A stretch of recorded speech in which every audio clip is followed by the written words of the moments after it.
Terdengar. Bagus. Dengar. Baik. Bagus, Pak. Bagus. Tadi sempat terputus dan nyambung lagi. Ibu dan Bapak kita semua pada malam hari ini dari ungkapan-ungkapan doa spontan tadi bahwa kita diberikan satu kekuatan untuk memuji, menyembah, dan bersyukur kepada Tuhan. Maka dalam tema sabar dalam pencobaan, kita perlu punya satu kekuatan yaitu bertahan dalam iman. Dan nanti kita akan bersama-sama menggali dari Lukas bab 21 ayat 25 sampai dengan 36. Saya mengawalinya dari satu Mazmur ratapan yang bunyinya adalah, ini diambil dari Mazmur 25 ya ayat 1 sampai dengan 3. Kepadamu ya Tuhan ku angkat jiwaku. Allahku, kepadamu aku percaya, janganlah kiranya aku mendapat malu, janganlah musuh-musuhku beria-ria atas aku. Ya, semua orang yang menantikan engkau takkan mendapat malu.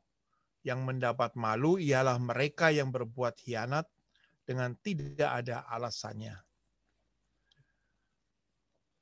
Tentunya kita bersama-sama mau ya berusaha untuk keluar dari jebakan pandemi seperti ini ya. Artinya ada satu puisi yang bunyinya adalah luka dan bisa kubawa berlari. Berlari hingga hilang pedih perih. Kita tidak tahu mau lari kemana, mau sembunyi di mana. Nah, pada saat kita melihat gambar ini kan, tentunya banyak sekali orang berbicara, ya, mendengarkan, dan bahkan kita juga bersama-sama mau berjuang untuk bersabar menghadapi situasi yang sungguh-sungguh sangat menantang kita. Di dalam Markus bab 14 ayat 6 sampai dengan 9 dikatakan seperti ini. Tetapi Yesus berkata, biarkanlah dia, ini pada waktu itu Yesus didatangi oleh seorang wanita yang membawa minyak narwastu. Mengapa kamu menyusahkan dia? Ia telah melakukan suatu perbuatan yang baik padaku. Karena orang-orang miskin selalu ada padamu dan kamu dapat menolong mereka bila mana kamu menghendakinya. Tetapi aku tidak akan selalu bersama-sama kamu. Nah, dikatakan di Markus 14 ayat 8, ia telah melakukan apa yang dapat dilakukannya. Tubuhku telah diminyakinya sebagai persiapan untuk penguburanku. Aku berkata kepadamu, sesungguhnya di mana saja Injil diberitakan di seluruh dunia, apa yang dilakukannya ini akan disebut juga untuk mengingat dia. Jadi Yesus memuji tindakan dari wanita ini. Yesus mengatakan, tubuhku telah diminyakinya sebagai persiapan untuk penguburanku. Wanita ini tidak malu ya untuk datang meminyaki kaki Yesus dan menyekanya dengan rambutnya. Pada saat Yesus juga tadi mengatakan perbuatan untuk menolong orang-orang miskin itu sudah dilakukan sepanjang abad ya. Kita juga tidak terluput dengan memberikan bantuan-bantuan seperti itu.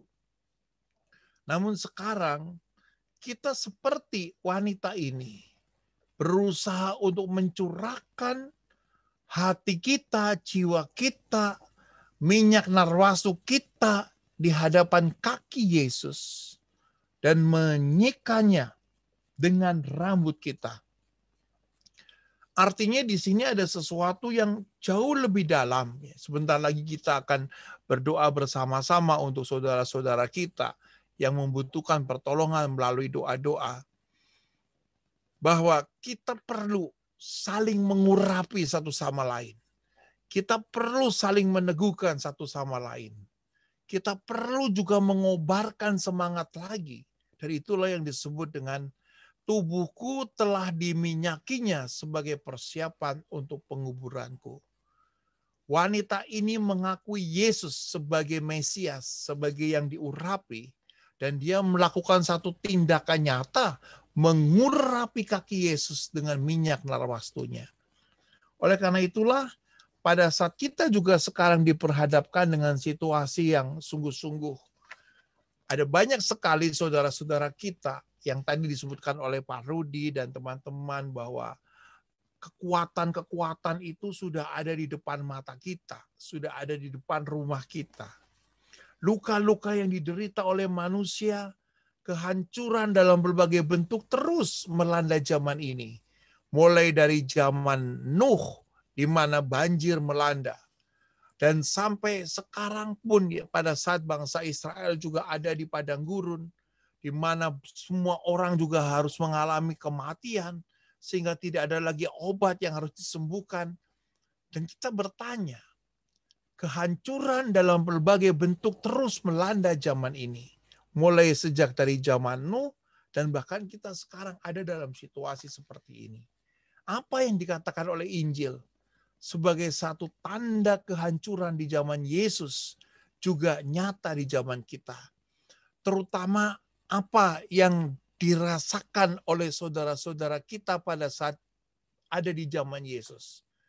Sakit penyakit yang disebut dengan sakit kusta yang pada waktu itu begitu menakutkan, itu pun ada di sekitar mereka. Dan bagaimana cara Yesus menghalau sakit kusta, menghalau ombak yang akan mematikan dalam bahtera para rasul. Intinya kitab suci menyimpulkan, Ibu dan Bapak, tragedi, bencana alam, sakit penyakit, lalu konflik peperangan berkepanjangan. Kita juga masih menyaksikan bagaimana konflik peperangan itu masih berkecamuk sampai hari ini. Bahkan akhirnya kematian pun di dalam Injil, kalau kita sungguh-sungguh mengerti, Yesus adalah Alfa dan Omega yang telah mengatasi bencana alam. Pada saat angin ribut yang bergelora di atas perahu para rasul, Yesus menghardik gelora angin ribut itu. Pada saat Yesus juga melihat bagaimana ada perseteruan, ada konflik, Petrus bertanya kepada Yesus harus berapa kali mengampuni. Tidak cukup dengan 7 kali. Pengampunan sampai tak terbatas. Dan pada saat Yesus juga berhadapan dengan Lazarus, berhadapan dengan anak Yairus, Yesus membangkitkan, Yesus menyembuhkan orang-orang yang sakit, Yesus membangkitkan orang-orang yang mati. Jadi kematian, sakit penyakit, bencana alam, dan bahkan peperangan telah dikalahkan oleh kuasa Yesus. Oleh karena itulah pada saat kita juga sekarang berada dalam situasi yang begitu mencekam, mulai menyadari ada satu kegagalan ya, di dalam kehidupan kita, dalam keluarga kita, mungkin juga ada satu posisi di mana kita itu mulai mengkhianati kesetiaan dalam panggilan hidupnya dan sampai hancurnya lingkungan hidup. Nah, sekarang kita, apa yang harus kita lakukan? Mari sekarang kita coba lihat di dalam Injil Lukas bab 21 ayat 25 sampai dengan 26. Dikatakan, dan akan ada tanda-tanda pada matahari dan bulan dan bintang-bintang. Dan di bumi bangsa-bangsa akan takut dan bingung menghadapi deru dan gelora laut. Orang akan mati ketakutan karena kecemasan berhubung dengan segala apa yang menimpa bumi ini. Sebab kuasa-kuasa langit akan goncang. Nah, 2 ayat ini nampaknya begitu berbicara di tengah-tengah situasi kita saat ini. Luka terus terbawa sampai kapan? Kita tidak tahu. Akankah ada gelombang kedua? Berapa lama lagi situasi ini akan terjadi? Dan kita bertanya lagi ya dalam pertanyaan bagaimana dampak jangka panjang dari pandemi pencobaan ini. Kadang-kadang kita mencoba untuk menghibur diri melalui leisure ya, melalui hiburan-hiburan, entah melalui media sosial ataupun entertainment yang lain, atau kita juga berusaha untuk melakukan traveling, tetap tidak bisa sekarang, apalagi dalam situasi eh, pembatasan darurat seperti ini, leisure, entertainment, dan traveling itu sudah tidak mungkin sampai dengan tanggal 20 Juli nanti. Sehingga pada saat kita berbicara situasi-situasi yang sungguh-sungguh luar biasa seperti ini, saya hanya mau mengatakan peganglah Mazmur 24 ayat 1 sampai dengan 3. Tuhanlah yang empunya bumi serta segala isinya, dan dunia serta yang diam di dalamnya. Tuhanlah yang empunya bumi, sebab dialah yang mendasarkannya di atas lautan dan menegakkannya di atas sungai-sungai. Siapa yang boleh naik ke atas gunung Tuhan? Siapa yang boleh berdiri di tempatnya yang kudus? Nah, ini adalah satu tantangan bagi kita pada saat kita sudah 16 bulan work from home seperti ini. Saya mencoba untuk berpegang pada kekuatan Mazmur ini. Tuhanlah yang empunya bumi serta segala isinya. Dan saya dan ibu bapak semakin diyakinkan pada malam hari ini, siapa yang boleh berdiri di tempatnya yang kudus. Pertanyaan ini dijawab oleh kita masing-masing. Karena pada dasarnya, pada saat kita juga membaca lagi dalam Injil Lukas ayat berikutnya, 27 dan 28, pada waktu itu orang akan melihat Anak Manusia datang dalam awan dengan segala kekuasaan dan kemuliaannya. Apabila semuanya itu mulai terjadi, bangkitlah dan angkatlah mukamu, sebab penyelamatmu sudah dekat. Kedatangan Tuhan sungguh-sungguh akan merombak dunia sekarang ini. Dalam 2 ayat ini dikatakan, apabila semuanya itu mulai terjadi, bangkitlah dan angkatlah mukamu. Saat inilah kita perlu bangkit dan mengangkat muka kita di hadapan Tuhan. Memang, bagi bangsa-bangsa yang jiwanya selama ini belum terarah kepada kekuasaan Tuhan, yang masih mengandalkan kekuasaan untuk menggunakan dunia ini bagi kepentingan dirinya sendiri, melihat situasi seperti ini begitu menakutkan. Tetapi pada saat kita percaya bahwa kitalah orang-orang yang akan bangkit dan akan mengangkat mukanya, sebab penyelamat kita sudah dekat. Kita orang-orang yang akan diselamatkan. Amin. Dan karena itulah di dalam 2 ayat ini mengatakan segala yang buruk, yang jahat ditakdirkan hancur dan punah. Hanya tinggal tunggu kapan. Sekarang kita benar-benar sedang berefleksi. Lucuti dan tinggalkan semuanya yang tidak dikehendaki oleh Tuhan. Yang buruk, yang jahat, yang sungguh-sungguh akhirnya akan hancur dan punah. Kita berusaha pada akhirnya tetap berdiri, dan siapa yang tahan berdiri di hadapan hari Tuhan apabila dia menyatakan dirinya? Ini satu pertanyaan. Kita semua juga sedang bertanya, siapa? Nah, dilanjutkan lagi di ayat 29.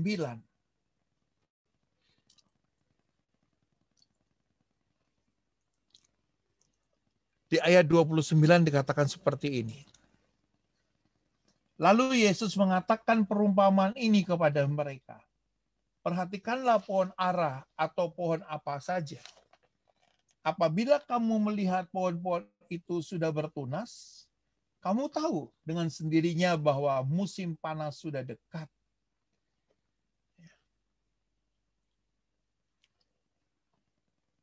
Demikian juga jika kamu melihat hal-hal itu terjadi, ketahuilah bahwa kerajaan Allah sudah dekat.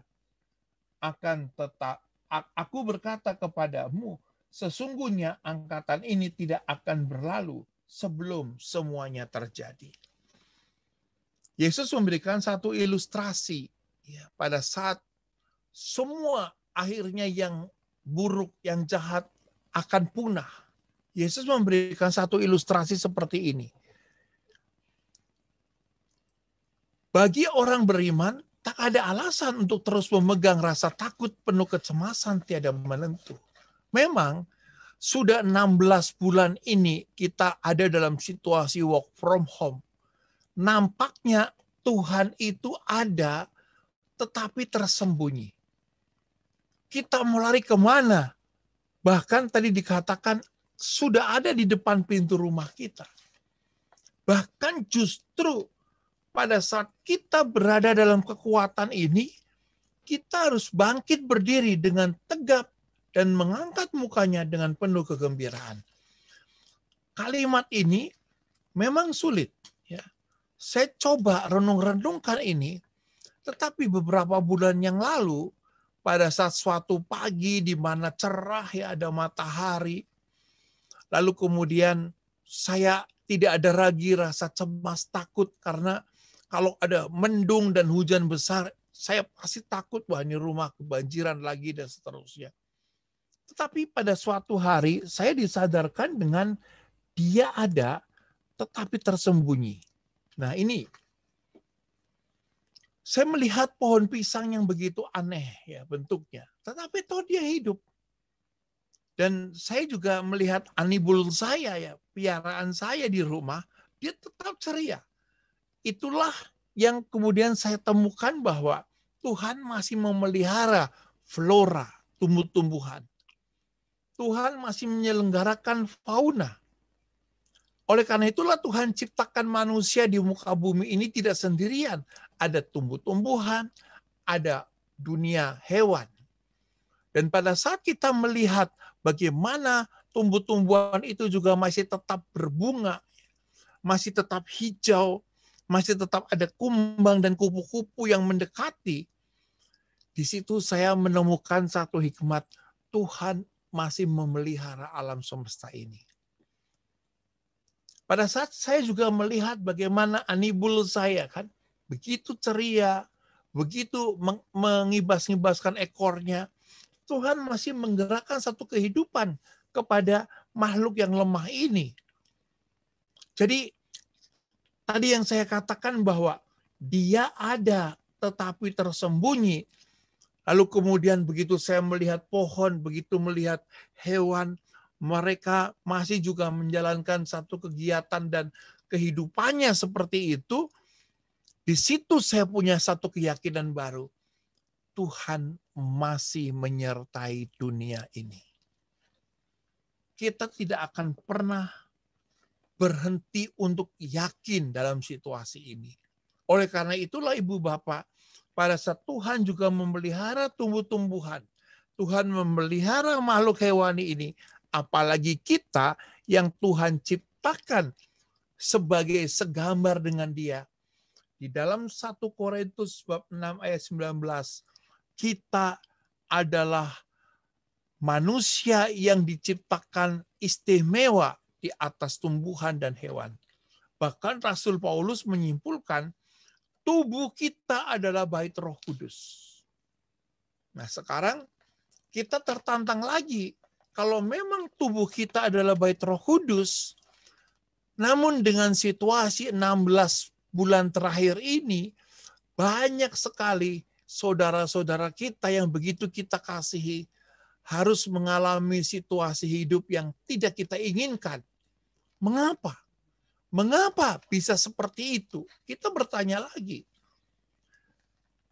Dikatakan di dalam Injil Lukas bab 21 ayat 20. Bunyinya adalah seperti ini. Apabila kamu melihat Yerusalem dikepung oleh tentara-tentara, ketahuilah bahwa keruntuhannya sudah dekat. Apabila kamu melihat Yerusalem dikepung oleh tentara-tentara, ketahuilah bahwa keruntuhannya sudah dekat. Waktu saya berulang tahun ke-29, nah ini saya ingat nih, sekarang kan sudah 50 tahun ya. Waktu saya usia 29, itu saya pertama kali merasakan asam urat. Itu berarti, wah, tubuh saya sudah nggak muda lagi nih. Jalan juga sudah mulai nggak kuat lagi.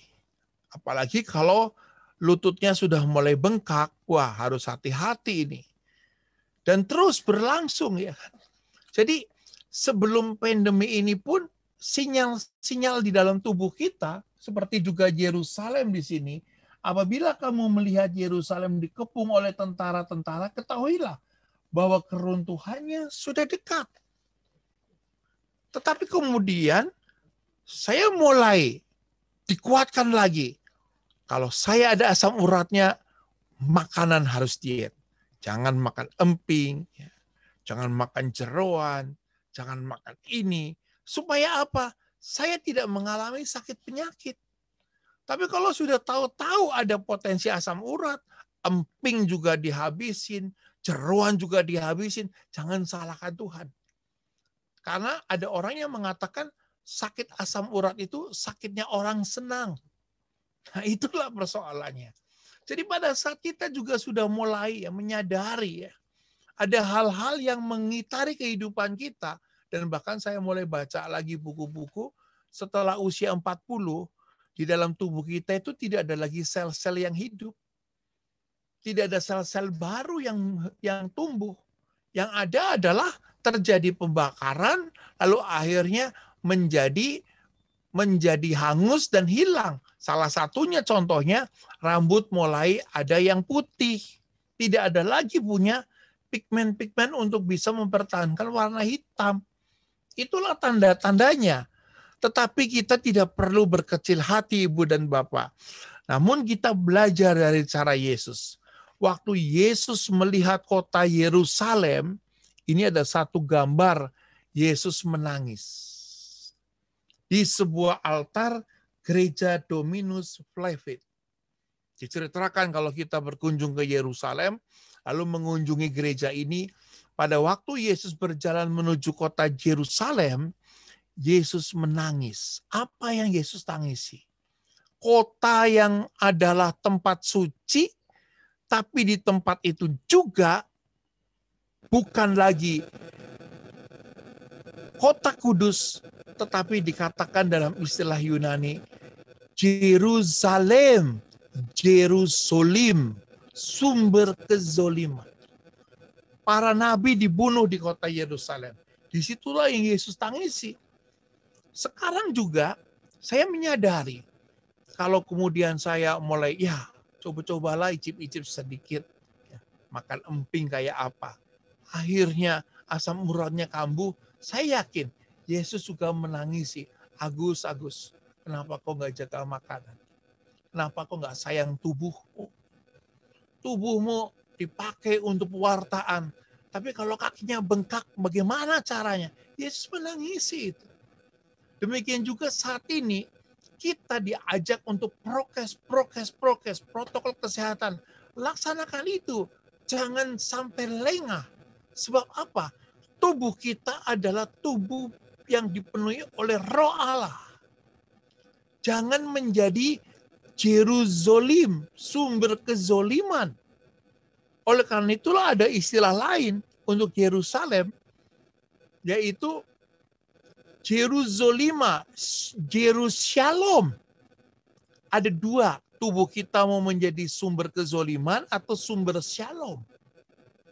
Nah, Ibu dan Bapak, Yesus menangisi kota Yerusalem pada saat kota yang adalah tempat Allah berpijak di muka bumi ini menjadi sumber kezoliman. Demikian juga pada saat tadi kita katakan tubuh kita adalah bait Roh Kudus, dan ternyata tubuh kita juga menjadi sumber dari kezoliman, Yesus menangis. Karena nanti ada satu istilah-istilah yang saya tidak mau menjelaskan dalam kesempatan ini, yaitu seperti ini. Ya. Di dalam Injil Lukas bab 9 ayat 51 dikatakan dalam bahasa Inggris begitu jelas. Inilah his face toward Jerusalem. Jadi muka Yesus tertuju pada satu kota yang akan hancur. Kita mengharapkan saat ini kita sedang berjalan bersama dengan Yesus, bukan menuju kehancuran kota Yerusalem. Karena towards Jerusalem adalah kota kezoliman yang akan dikepung dan runtuh. Tapi kalau kita lihat di dalam perikop yang lain, his way to Jerusalem, on the way to Jerusalem, going up to Jerusalem, kota kedamaian, kota tujuan akhir, dan kita akan jadikan tubuh kita sebagai tubuh yang diurapi, tubuh yang bergerak menuju Yerusalem baru. Dalam situasi pandemi seperti ini, keyakinan seperti ini sangat dibutuhkan. Kita adalah orang-orang yang sedang bersiarah, his way to Jerusalem, on the way to Jerusalem, going up to Jerusalem, New Jerusalem.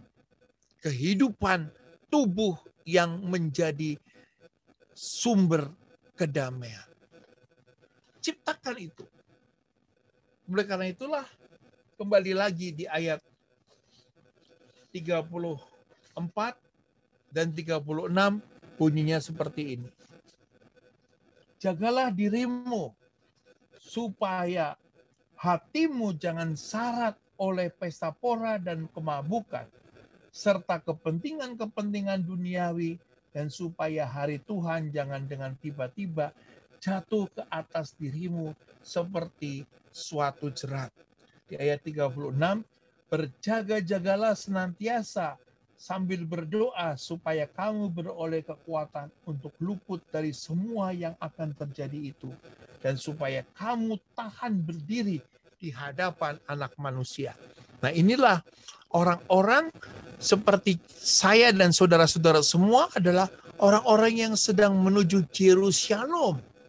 Berjaga-jaga agar hati tidak dibebani oleh pesta pora, kemabukan, dan kekhawatiran hidup sehari-hari. Kita juga perlu sungguh-sungguh perlu, bahwa kalau kita tidak menyadari persiaran kita adalah menuju kota Yerusalem yang baru, kita sedang tertutup bagi kehadiran Tuhan dalam kehidupan ini. Oleh karena itulah, berikan ruang gerak pada roh yang diutus Yesus untuk menghibur dan menopang kehidupan kita. Pada saat kita sekarang berdoa sebagai kelompok pembaharuan karismatik, doakan dengan senandung di dalam roh. Kita serahkan seluruh pergumulan kita. Karena orang-orang yang dipenuhi oleh roh, di dalam Yohanes bab 3 ayat 8, Yesus berbicara kepada Nikodemus, bagaimana sih orang yang dipenuhi oleh roh? Dikatakan, angin bertiup kemana ia mau, dan engkau mendengar bunyinya, tetapi engkau tidak tahu dari mana ia datang atau kemana ia pergi. Demikian halnya dengan tiap-tiap orang yang lahir dari roh. Kalau sekarang kita mengerti kemana pandemi ini datang dan pergi, tapi kita juga yakin dari mana roh akan memenuhi tubuh kita dan mau kemana roh itu akan pergi. Caranya bagaimana?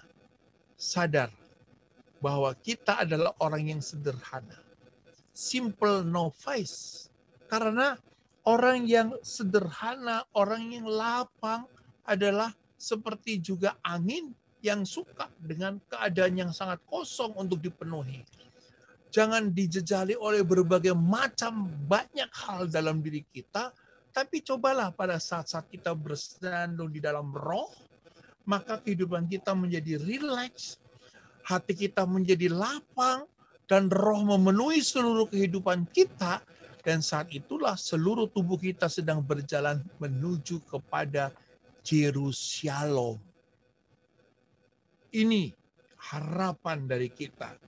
Akhirnya Ibu dan Bapak, dikatakan di dalam ayat yang terakhir, Injil Lukas bab 21 ayat 33. Nah, ini ada satu poster. Jadilah cahaya walaupun tak tersentuh tapi selalu menerangi. Jadilah angin walau tak tampak tapi selalu memberi kesejukan. Jadilah sahabat sejati walaupun tak bersama menjalani hari tapi selalu menjaga hati. Tetaplah menjadi baik sampai akhir. Nah, ayat 33 dikatakan, langit dan bumi akan berlalu, tetapi perkataanku tidak akan berlalu. Oleh karena itulah, jadikan Yesus jauh melebihi kota Yerusalem dan bait materi. Jadikanlah Yesus segala-galanya saat ini. Dan yang kedua adalah, rancangan Allah adalah damai sejahtera bagi manusia karena hidup dalam persekutuan dengan Dia. Kita perlu mengambil bagian dalam kenyataan akhir zaman secara batiniah. Dan masih ada waktu, dan waktu menjadi jalan rahmat keselamatan bagi diri dan bagi sesama. Oleh karena itulah Ibu Bapak, saatnya kita yakin Yesus berada di atas segala-galanya. Yesus berkuasa di atas pandemi ini. Saat dikatakan di sini, saat dunia tak bisa memberi kepastian, Yesus hadir memberi jaminan. Oleh karena itulah kita yakin Kristus yang bangkit sedemikian dekat sekali dengan kita. Kita diajak untuk bersyukur atas perjalanan panjang yang lelah dilalui dalam gereja. Kita sudah menjadi orang Katolik sekian lama. Kita juga sudah diperbarui oleh hidup di dalam roh. Yesus melihat kehidupan kita. Dan jangan sampai air mata Yesus menetes. Karena tubuh kita bukan lagi tubuh yang berjalan di dalam sumber kedamaian. Nah, apabila semuanya itu mulai terjadi, bangkitlah dan angkatlah mukamu, sebab penyelamatmu sudah dekat. Kobarkan terus harapan akan hari esok yang lebih bermartabat. Nanti Ibu Bapak bisa membaca sendiri Mazmur 25 ayat 4 sampai dengan 14, lanjutan dari Mazmur yang tadi saya awali di ayat 1 sampai dengan 3. Kesimpulannya adalah hanya satu. Kita orang beriman percaya Yesus berkuasa atas segala-galanya. Tuhan Yesus memberkati kita semuanya. Amin.